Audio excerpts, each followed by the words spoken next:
family compound. I get a lot of questions on this topic, so I figured what better than to do a step-by-step guide on showing you and your family how you can achieve a family compound. All right, so first and most importantly is the land. What you need to ask yourself is how many homes are we trying to build on this piece of land? Let's say you're trying to build 4 homes on a large tract of land. So now that you know how many homes you're trying to build, then now you need to know how much land is going to be required for each home site. And what determines this? The county. You're going to need to call the county to determine how much land each parcel of land is going to need. You're going to ask them, hey, we're looking to buy a large tract of land and subdivide it into 4 smaller lots. So they'll tell you how much land is required for each home site, okay? So for this example, let's just say they've told you that each parcel needs to have 5 acres of land.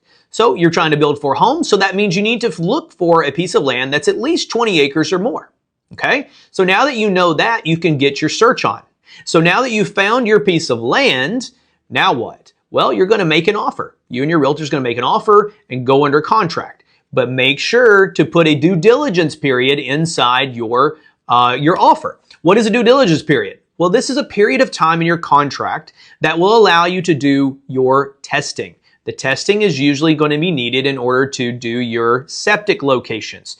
You're going to hire a soil scientist in order to go out and prod the ground to determine where your home sites or septic locations are going to be. So they're usually, I would say, in around $500 or so for each soil test. Okay, so if you're trying to do 4, it may be $2,000 or more. Again, it's going to vary from area to area, but you're going to need to write an offer with a due diligence period. Then you're going to hire a soil scientist to locate those 4 pieces of septic locations. Okay, and it may tell you that there's already found 1 location or whatnot on the property, but you need to find all 4 so you know for sure that you can do what you want to do with your piece of land. So assuming you've hired your soil scientist and they found those 4 different home sites, let's look at an example of 2 different shapes of land and how you would need to survey that off and start your family compound. All right, so this is an example of 2 different shapes of land. So first, let's look at what we'll call our perfect shape of land. We've got a perfect rectangle here.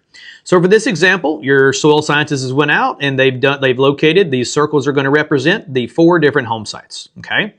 For this example, let's just say this over here is going to be your road frontage, okay? So all of this is road frontage. So you found a great piece of land with like 5,000 foot of road frontage and it's great, okay? So now you are going